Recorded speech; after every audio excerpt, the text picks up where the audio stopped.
up, Raider Nation? I'm Will. I'm Mike. And this is Raider Radio.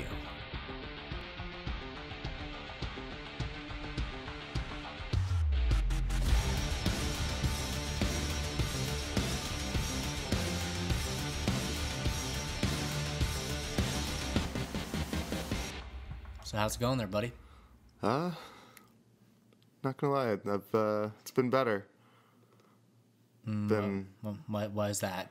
Well, I've got, Haven't gotten late again? yeah, it's a same old story. Mom's being stingy? Yeah, she cut me off, you know. It's getting hot and heavy for a while, but she's like, no more of that, Mike. And I'm like, fine, whatever. It's incest, Mike. You bitch. This is not natural. Nah, I've been listening to that song Mad World on repeat. I've been watching the raindrops just, fall down my window and thinking about how happier that raindrop must be than me right now, because I watched the Raiders lose for the third time in a row. But we're both still here. Neither of us have killed ourselves yet, so there's that. Yeah. Well, Michael, it does sound like you have a mild case of depression.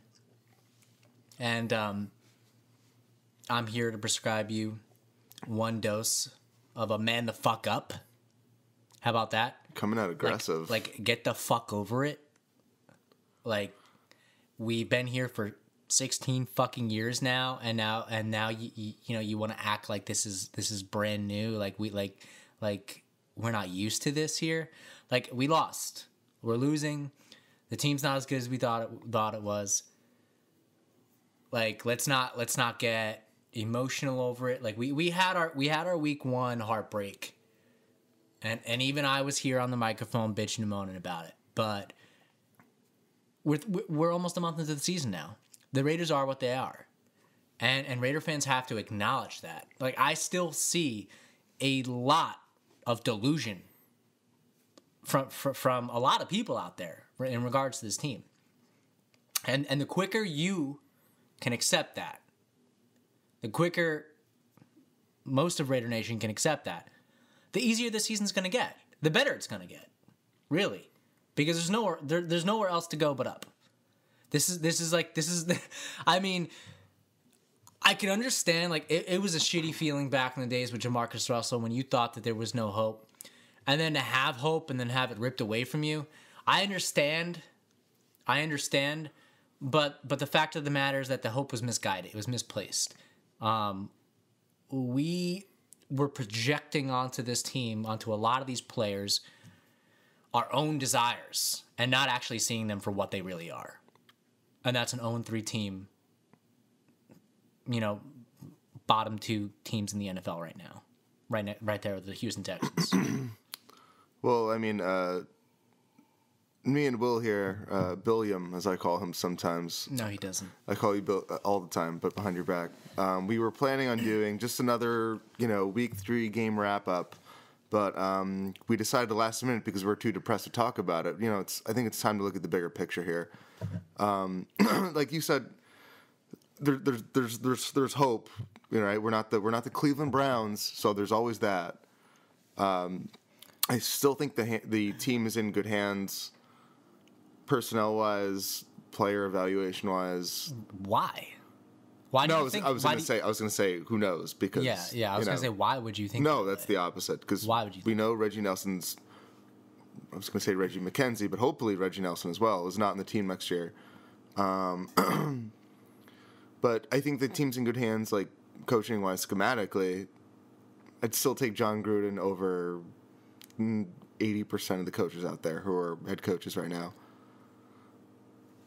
Well, the problem is that John Gruden's a package deal. You also get John Gruden the coach, and you get John Gruden the manager, the head of football operations, and so you have to wonder if there's guys out there who were probably just as good as a coach as John Gruden is, but you don't get this poor manager along with them as like a package deal. I mean, the Pat Shurmurs of the world, like the Mike Zimmers, guys who aren't going to basically be a totalitarian ruler over your football team and have, final say over absolutely everything, and think that they even know how to manage a roster. Because John Gruden, in the history of his coaching career, in the history of his football career, has never assembled a good team.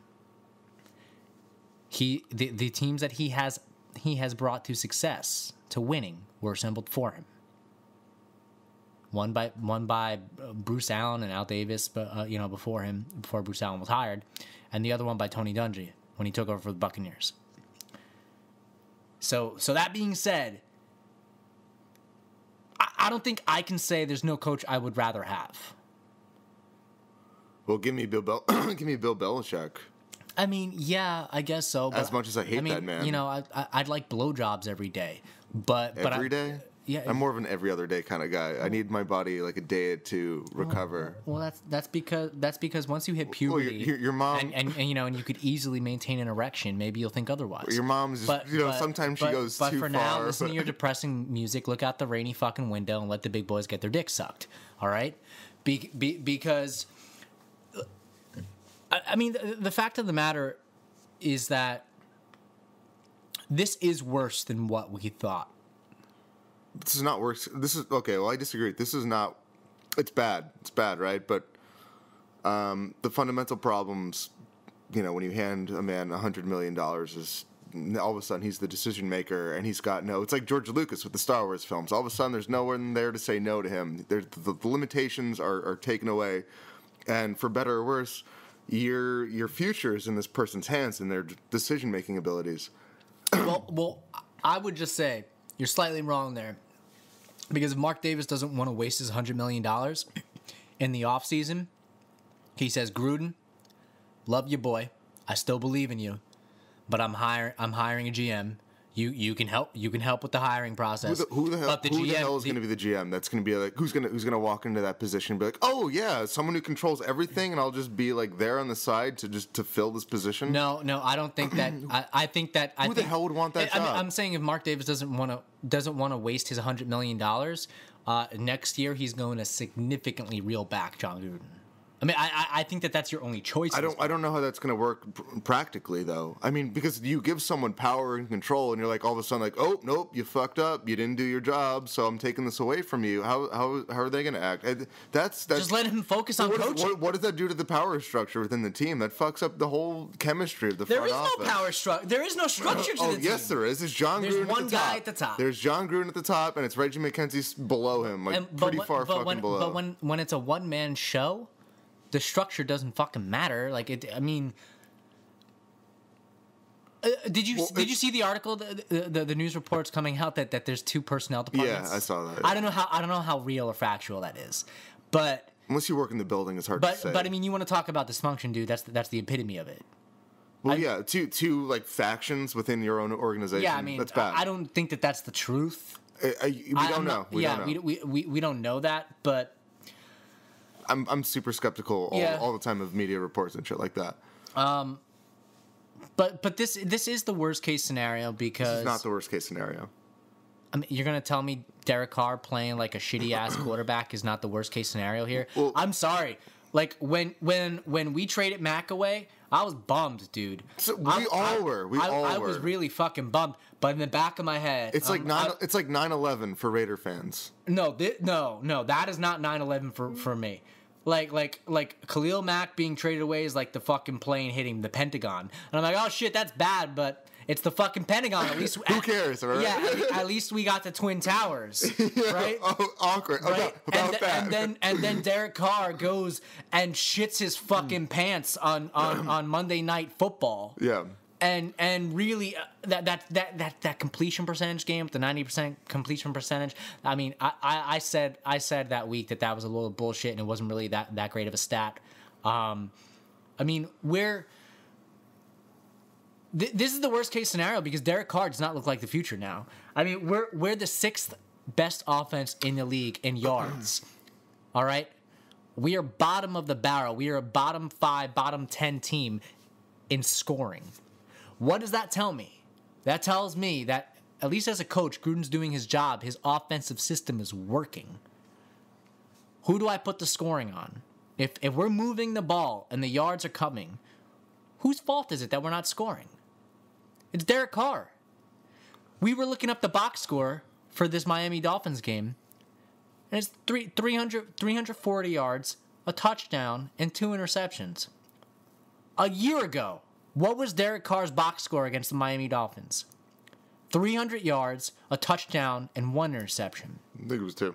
Was it 2 again last year? I think it was only 1 or last 2, year. whatever. But the point is that last year it was Todd Downing's fault. And we've made this point before. I mean, I don't want to go back and talk about Todd Downing anymore. Todd Down syndrome? But where's the excuses now, man? I mean, if you're an honest Raider fan, and I know a lot of people still want to hold out hope for Derek Carr, and I'm still holding out hope for him, but this is why this is a doomsday scenario, because we look like a better coach team. Like we look like we're doing some things right. I mean, Jordy Nelson had a hell of a fucking game, 140, 160 yards, whatever the hell you got. Marshawn Lynch is running hard. I mean, he's running effectively for us. He got that nice touchdown dive, which I have to talk about touchdown red zone runs in a minute, in the next point. But Derek Carr is just not doing it. He's not fitting the bill.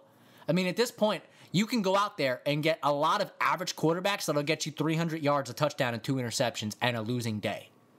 And you're not paying them over $20 million a year. Well, so I mean, the bigger picture, it's like, that's absolutely right. It's like, who did we pay the right man, right? That's bigger picture. But I still don't think we know yet. Oh, no, we know. We did not pay the right man. We're 3 weeks into the season. We did not pay the right man. Fucking, like, change your tampon. We're 3 weeks into the season. I don't have a tampon to change. Hey, listen, we're probably not going to make the playoffs this year. But I still don't think we're rebuilding. I don't want to even throw that word out there because I think that's asinine to say that. But I have a little bit more faith in the team than you do. Like, no, you have a little bit more faith in Derek Carr than I do. And I do. He has the ability to play well. It's just the decision making needs to improve. But the arm and the talent is there. But the decision making, I feel, is something you can coach. I mean, that's such a bullshit argument, dude. Every quarterback who is on the field on Sunday has the arm and talent, with the exception of Nathan Peterman, who's not playing Blake anymore. Bortles. 2 words. Hey, he's won more playoff games than Derek Carr. Yeah, thank you, defense. No, but see, he flat out won playoff. He won playoff games with his legs, not his arm. Doesn't matter. He did it. Doesn't matter. He fucking did it. Fucking legs. Like, football is an 11-man game. There's 10 other guys besides you on the field at a time. Derek Carr would have a fucking trail of piss running down his leg if he had to fucking scramble outside of the pocket and run for a first down again. Because the Derek Carr that happened a couple of years ago is not the same Derek Carr anymore. He's gone. I'm sorry. It's not like I would love for any Raider fan to give me a reason for hope about Derek Carr beyond fucking cut-ups that I've seen from a year and a half ago. Like it's going to be 2 years. 2 years since we've seen him play well. I disagree with you. I think that Derek is still there. I just think it's going to take time. I think this is 3 weeks, and I don't think it's time to freak out. Are we a playoff team? No. It's not 3 weeks, dude. It's not 3 weeks. It's 3 weeks. Relax. What happened in 2017? How many offensive coordinators has he had in his career? What is he, 4 or 5 years into his career? Okay, and I don't like fucking 3 or 4. But you know what? I don't use that as an excuse. I use it for a reason. And it's the reason for him not being a good quarterback I think John Gruden. That's the reason for him not. John Gruden has a completely different offense. I think this is a much more like. And it's working, except for Carr. Yeah, but it takes time, dude. It's like in any new job. If you get put into a new system, or if you're told a different way, like you've been doing things a while, and you're told, "Oh no, we're not doing this anymore. Do it this way." It takes time for any human being. I guess, man. But he's got to. What he's got to get right is like Gruden has the whole get the ball out of your hands early, especially with the defensives that we've seen so far this year, with Denver and the Rams. But it's also you've got to balance that with making your reads and making good decision makings, where to throw the ball. And I think it's such a nuanced system that once he figures it out, I still believe Derek is there. Am I saying okay? I'm not saying he's fucking Peyton Manning from a couple years ago, or I don't know who's good, Russell Wilson, but he's not. I think he's better than your average starter. He's still got the arm. He just needs to. I mean, yeah, the mental thing is there, where he's definitely seeing. As a quarterback, the mental thing's everything. Yeah. I'm sorry. Peyton Manning won a Super Bowl with that defense, and granted, it was a good defense. But Peyton Manning won because of what was between his shoulder pads, not his arm. Well, yeah. I mean, Tom Brady won all those Super Bowls because of what's between his shoulder pads. Yeah, I mean, I agree with that. I mean, Derek Carr looks like he has less poise and less confidence in himself than rookies starting right now in the league. Well, he's seen shit rookies haven't. Exactly, and so he might be broken. I don't think he's broken yet. I don't think it's a mountain that can't be climbed. Throwing the ball to the other team is you learn that. Shit happens, dude. Shit happens, dude, and it's not always his fault. Shit happens consistently every single game without fail in the fourth quarter. You're going to say that Amari interception was his fault this week? I wouldn't, because that was one of two interceptions. I wouldn't pin that on Carr, but again, fourth quarter, game on the line, Carr threw an interception to ice the game.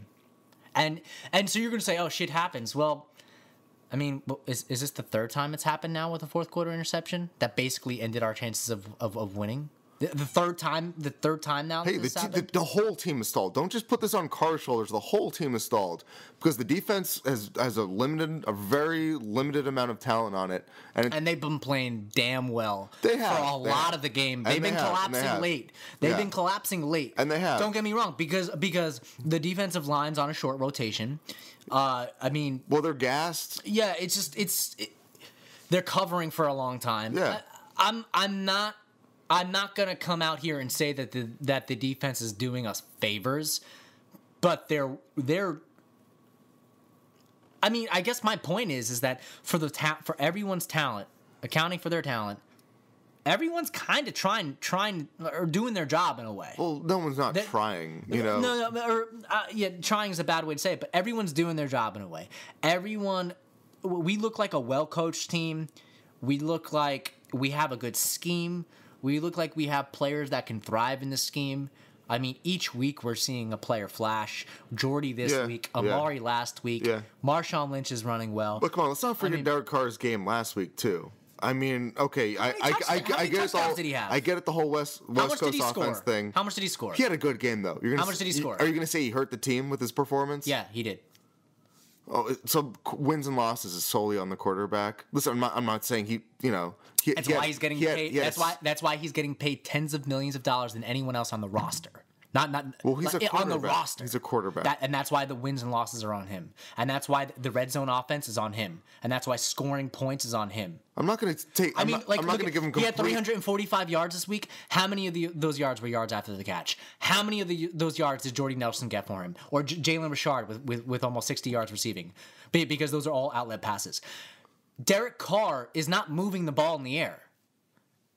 When his team is getting him to the end zone, and when it's time for Derek Carr to make a decision to win the game, to score those points, he's not doing it. Which is why I'm saying we're 3 weeks into the year. If we're having the same discussion in week 6, like, okay, you're right. You know what, Derek? I don't want to call him a bust or a fuck up, but we need to be having a conversation about maybe perhaps finding a new quarterback. But I think this is week 3 in a new system. I'm not saying he's been fucking stellar or an all-star, but I'm saying he's an up and down quarterback. My problem is what I was trying to say with it's week 3. I understand it's week 3. I understand it's a new system. I think that he will get better with it. I think I said it last week on the podcast. My point is that the issues, like the errors that he's making, these are not like errors that are exclusive to being in the new system. These are errors that I've seen him make since 2017, since all of last season. So that's why I'm concerned. I don't think that that's unfair. I don't think it's unfair to forget that 2017 happened. The same way that Raider fans want to hold on to 2016's existence, I'm not just going to throw away last year like Derek Carr was not responsible for any of that. I don't know, dude. I put when it comes to offense, I put so much weight on scheming and offensive strategy and play calling. I feel like I'm not trying to make excuses for Derek here. You are. I'm not. He's talented, but I think I'm overselling him and you're underselling him. He's probably in reality somewhere in the middle. Like he's an above average starter, but he's not. There's no way he's an above average starter right now. Well, where would you put him? There's absolutely no way. How many quarterbacks would you take over him? If you actually watch the rest of the NFL on any given Sunday and look at the other quarterbacks on the field, there's no way that you take Ryan Fitzpatrick over him right now. Right now, sure. I mean, on a one year basis. On a 3-game. On a 1 year basis. The last 3 games, you take Ryan Fitzpatrick. Fuck that. Ryan Fitzpatrick. Fitzmagic. He has a solid career. He has a solid. Oh, okay, no, dude. How many times has he thrown for over 400 yards in his career? Like twice. Most guys don't. Let's not call it solid. Most guys do not. Let's watch before we call it solid. How many times has Derek Carr thrown for more than 400 yards in his career? Probably plenty. I don't have the stats. I guarantee you Ryan Fitzpatrick threw for more. No, just based off of he's thrown twice in his career. I know 3. Derek Carr has thrown 3, even if it's 4. Derek Carr has thrown for more 400-yard games. Let's fucking temper our fucking expectations. I think that you should actually know the stats before you're making a point. You don't know them either. We could look it up. But my point is that Ryan Fitzpatrick has been in the league for a long time. He's had bad years, but he's had more good years than Derek Carr has. No, he's had like 2 solid seasons and a lot of mediocrity. I think you have a lot of recency bias. He's had the year on the Jets. He's had these small sample size. This is just such a fucking stupid debate. All right, there's a lot of guys playing right now in the league. Fuck Ryan Fitzpatrick. There's a lot of guys in the league that are playing better than Derek Carr right now. And if you're gonna tell me otherwise, you're fucking stupid, dude. Like, you're not watching the other games. Like Derek Carr. I mean, he's not playing well. I'm not saying his career's over, but all I'm saying is let's acknowledge this shit, that he's the one guy holding us back right now. I mean, it's the truth. Let's just put it on him. Say Derek Carr perform better, and we will win, because that is the truth. That is a true statement. If Derek Carr plays better, we will win. Yeah, I mean, if he does, but that's not the only factor that goes into it. It's not just if Derek Carr plays better. No. Again, there's 10 men on the field. When you're a quarterback, but you are the one guy who, if you play better, has his line been helping him? Has Amari Cooper been helping him? No, not consistently. You can't just fucking put all the it's easy to put all the blame on one person's shoulders. Again, it's a team game. So much it starts with the coach, and then it's the 11 men. The line has to do their job. Quarterback has to do their job. The receiver has to do his job. And when one of those people don't do their job, it fucks up everyone else, and shit rolls downhill, and it makes everyone look bad. Yeah, is he the captain of the offense? Is he the fucking point guard? Absolutely. And he hasn't performed well. He's had ups and downs, but he's not the reason that we're 0-3 right now. He's a reason, he's not the reason. I'm not saying he's the reason. I'm saying if Derek Carr plays better, we win. Point blank. End of story. When you're a quarterback, when you're getting paid $20+ million, that position is tailor-made for the NFL with the rule set that we currently have in place. Where if you just elevate your game, like look at the Browns. Look at the Browns, from Tyrod Taylor to Baker Mayfield. That slight difference. I'm not even saying Baker Mayfield is going to be a great quarterback. I'm not even saying that. I'm saying that slight increase in ability, in performance, changed the game. And the Browns won because Baker Mayfield made plays. Derek Carr is not making plays. Well, let me see Derek Carr's highlights for 2018. Has he made a play? Or has the receivers made the play with the ball in their hands? That's my, I mean, like that's all I'm saying, dude. Stop blowing air up the guy's ass. If the guy plays better, we win. If he plays better this week, when we had the lead going into the fourth quarter, we win. If he plays better the week before, where we had the lead going into the second half, and he's able to throw a touchdown instead of an interception, and Keith Smith dropped that ball. That's on him. Donald Penn not giving up his block. That's on him. Okay, the defense giving up those 2 late fucking scores. That's on him. You're deflecting. I talk shit about all those guys. I talk shit about all those guys. But what I'm saying is that if Derek Carr elevates his game because Keith Smith's not getting paid $20 million, we win despite Keith Smith dropping the ball. That's why you pay him $20 million, dude. Like that's all I'm saying is that I'm demanding more of Derek Carr than Keith Smith, than Donald Penn, than everybody else on this team. When you trade away Khalil Mack, all right? When you have really no one else of fucking consequence on this team. I mean, everybody else is just kind of a footnote. Oh yeah, look at Jordy Nelson, the former Packer, played well. And that's the rhetoric. The former Packer played well. All right? The Raider, the Oakland Raider, the representative next to John Gruden on this team is Derek Carr. He's the only person that matters. I'm sorry. I know it's a team sport. No one else fucking cares about anybody else on this team. Outside of Oakland. Well, that's what the media says, but the game footage says something different. Listen, everyone at the end of the day, everyone has to do their job, and everyone has to do it to the best of their ability. But guess what? At the end of the day, newsflash, he's human. He's not. This might give me AIDS for saying it, but he's not Tom Brady. As much as I hate that piece of shit, he's not. And it takes time. He's learned how many different playbooks in the last couple of years.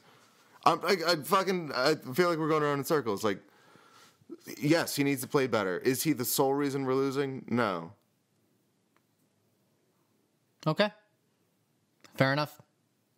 We don't have too much else to say on that one, but moving on, we touched on Jordy Nelson.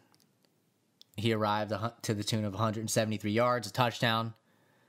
That was a relief. That he had a good game? Or that he showed up in the stats at all?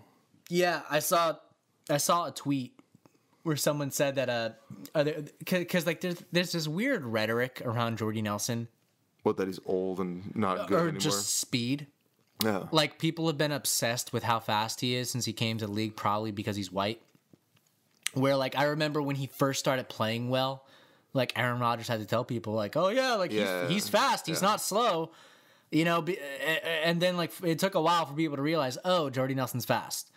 And then this week I saw a tweet after the game where it was like, oh, you know, Jordy Nelson, old man, he could still run. He was clocked at like 20 miles an hour on one of the touchdowns, which was like good for like top 5 in the league or something like that. Listen, we're Raiders, right? So we're gonna get shit talked about us. I feel like no matter what moves we make now, especially with the whole rhetoric surrounding John Gruden. I don't, to a certain extent, I don't think it matters. We're going to hear the criticism before we hear the praise. But no, dude, Jordy Nelson he's underrated. I think for this year, it's an upgrade over Crabtree. I would, It's absolutely an upgrade over Crabtree.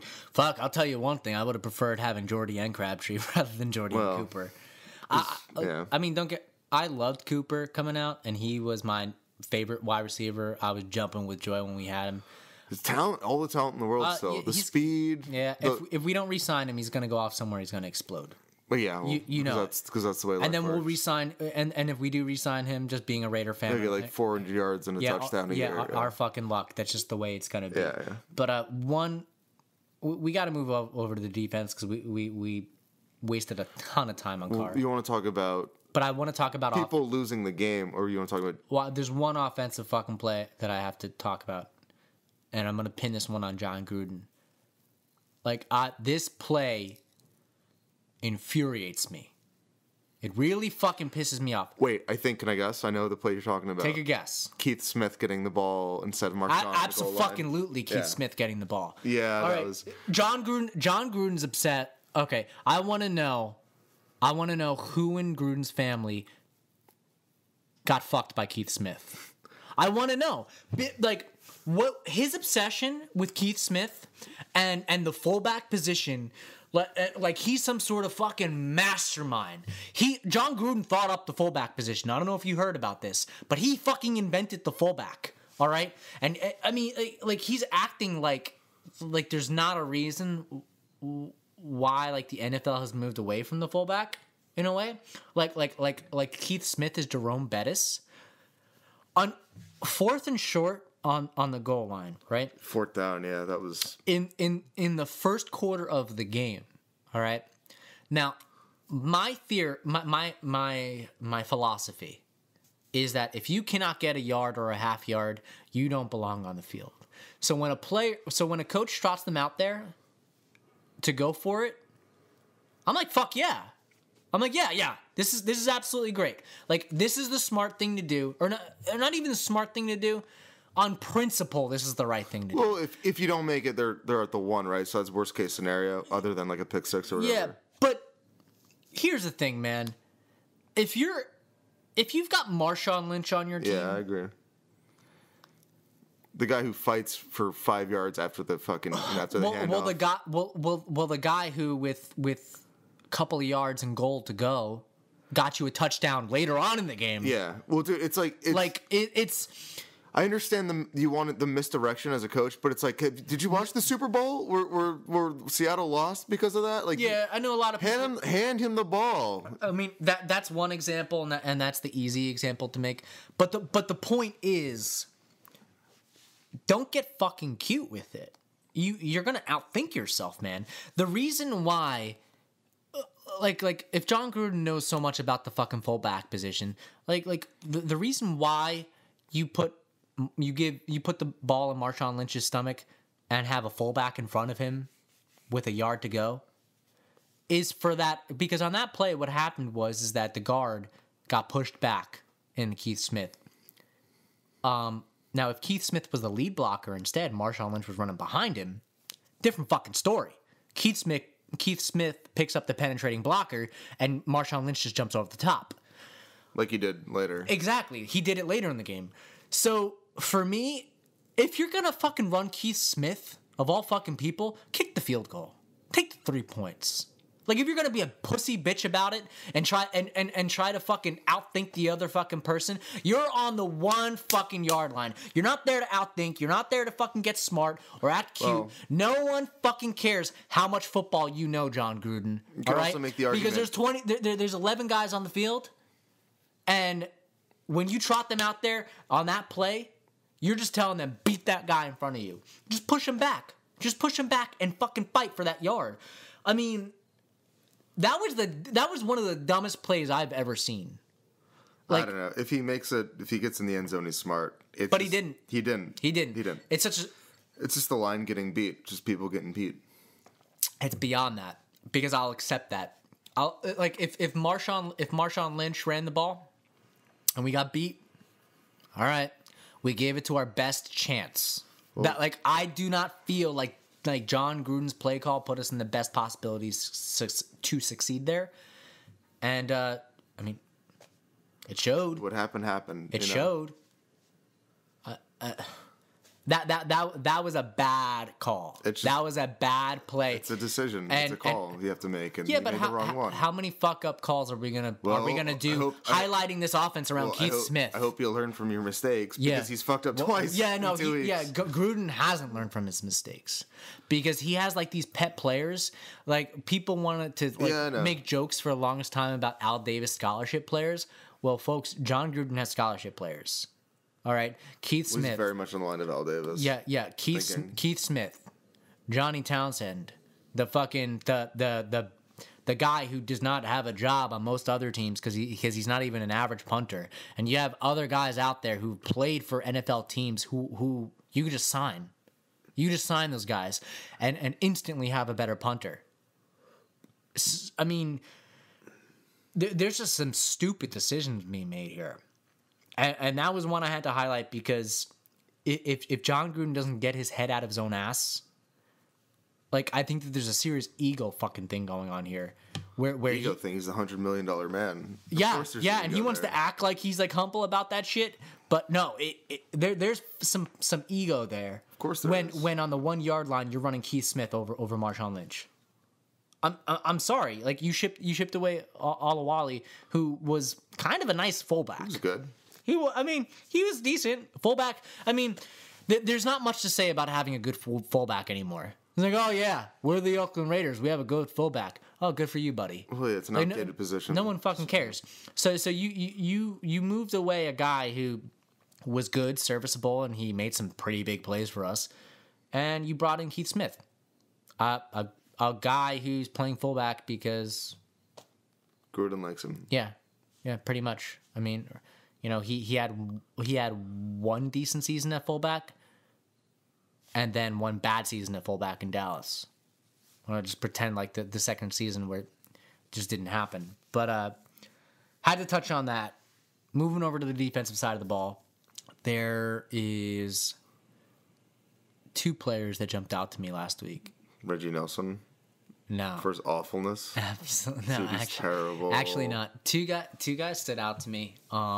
The first player, and I just want to like briefly touch on him because it was only a couple of snaps. He's not playing a lot, but Markel Lee had like one hell of a run stop. Dude, Markel Lee though is probably the biggest improvement player wise from last year. Yeah. He's up there. Is that if the NBA like that NBA award for most improved player? Yeah, I mean he's not playing a lot, which is it's hard to crown a dude again who's only coming in and asked to do like one thing. I mean, I get he's a situational type. He's of player. Run stopper right but, now. Like I mean, but our run defense is good. Yeah, no, it is. But it doesn't help. Like I don't know. I got to bring this up because I can't skirt around it. Like the Reggie Nelson, Carl Joseph thing. Carl Joseph got injured this game, didn't he? Yeah, he did. He did, unfortunately. Well, it wasn't like he was playing anyway. But like, dude, I like might be the end of his Raider career. Was it that bad? I mean, not even that, but it might be excuse enough to never see him on the field. Dude, yeah, I liked him. I was a big Carl Joseph fan.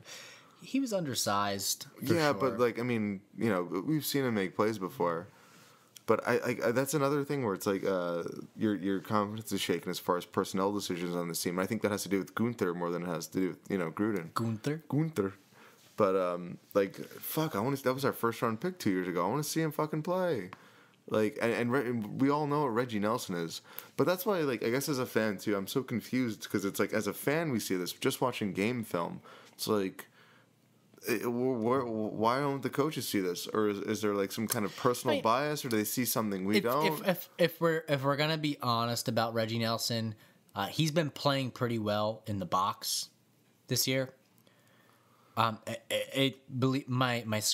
skin is crawling, complimenting scrotum. Yeah. Yeah, my scrotum is just my balls have recessed back into the inside of my body. Crabs are just being born the minute he's but he's been tackling well, and but he's getting beat on passing plays. Dude. Oh yeah, he's out of position almost every single time, and that's not a starting NFL player. Well, the problem is that at his age and his speed, I mean he's a box safety.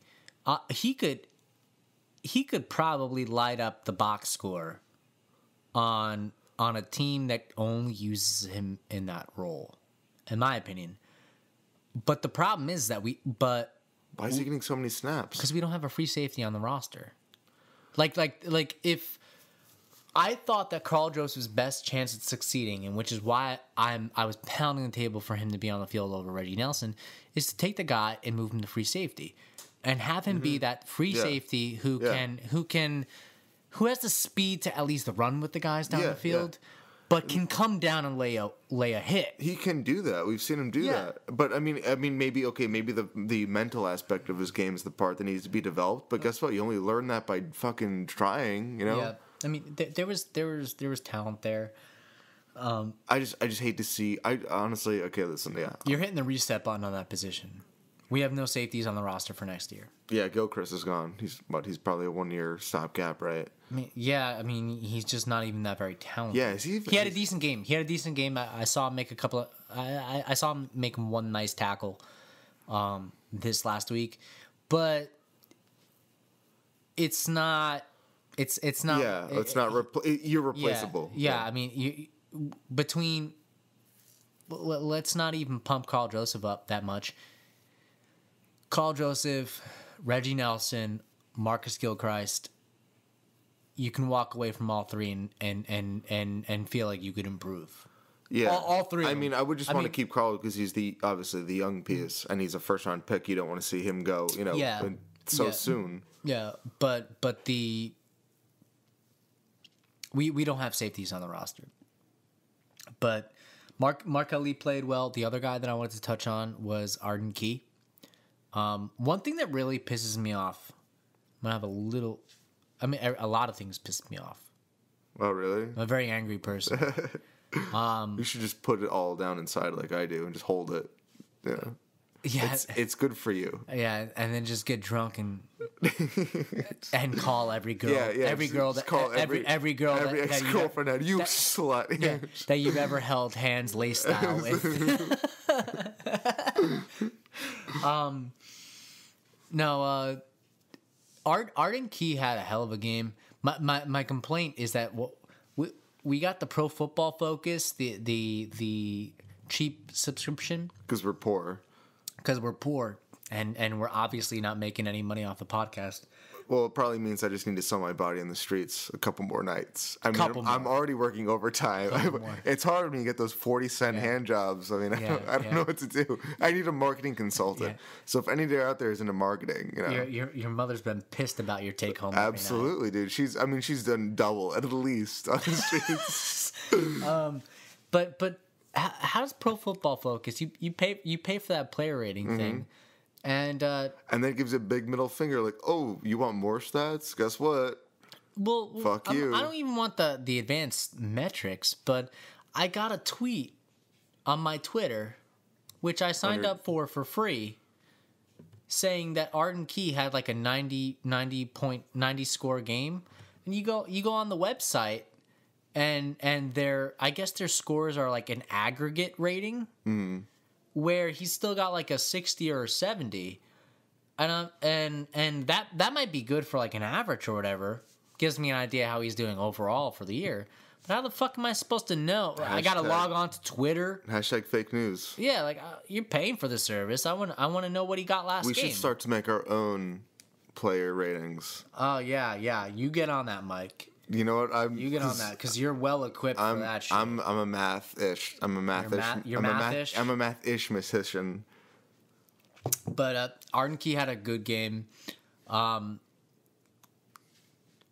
give him a little bit of props. Wow. In the run game. So like the smallest prop on a movie set, you come and give him like a shut up. So that was stupid. I know. That was really stupid. It only gets better. But in the run game, I thought that he was going to be bullied around because he was a lighter guy. And he's playing well. He's still getting pushed off the ball a little bit, but he's finding a way to misdirect and get around these guys and make some plays in the run game. He's got a couple tackles for loss already. Yeah. I have a question. Can you start saying "man" after every statement like that, so you start to sound more like Gruden? Why did I say "man"? No, but you had the whole Gruden demeanor to me. I'm like, he's gonna turn into like John Gruden. He's gonna get the little visor, just gonna pop out. No, I'm the anti-Gruden. Oh, so you're like the Chip Kelly. Wow. Yeah, I feel like I'll take Gruden. You're gonna grow 300 pounds. Fuck that. I'll take Gruden. Start all the signs of like I'll tell you what, like old Sex in the City episodes. Gruden's the top man in the league, top man in the organization, $100 million. He's got to hire someone to fucking apply some sunscreen to that neck. I mean, they need a little ball boy on the this guy looks like he's a pimple about to be popped. Let me ask you a question. How many seasons of Sex in the City does he own on DVD?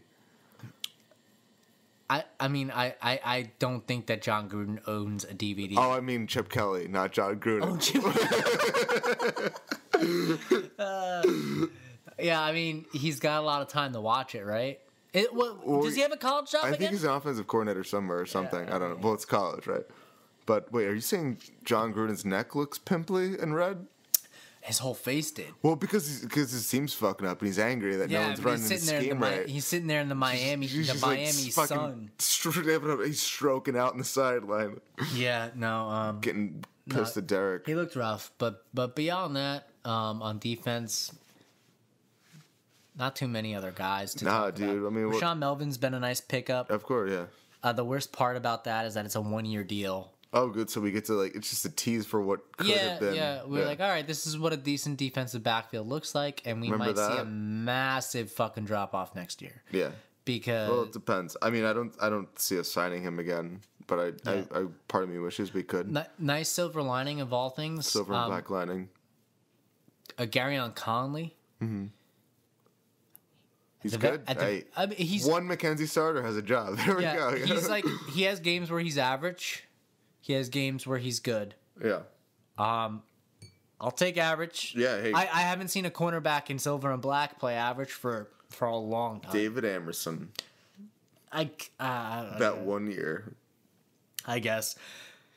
I mean, you also have to wonder, like, we were so bad some of those years. Oh yeah. Like it's just like, like, was it real? Like as a cornerback, if you don't have long-term sustained success, like, were you just lucky? Did the ball just not go your way? Yeah. Like, I don't know. I'm not a David Amerson believer. Well, no, he was awful. But and disclaimer, I am talking a lot, but Mike also did not watch the last quarter. Yeah, I didn't see the last quarter because I was at a bar full of Eagles fans, and no one wanted to change the TV because they're a bunch of dickheads. He was in Atlantic City making bad decisions. I was at a national bar trivia competition, and it's probably making Raider Radio proud. We sponsored that team. It's probably the best thing I've ever done. Like the things that my parents are most proud of me for. It's so sad.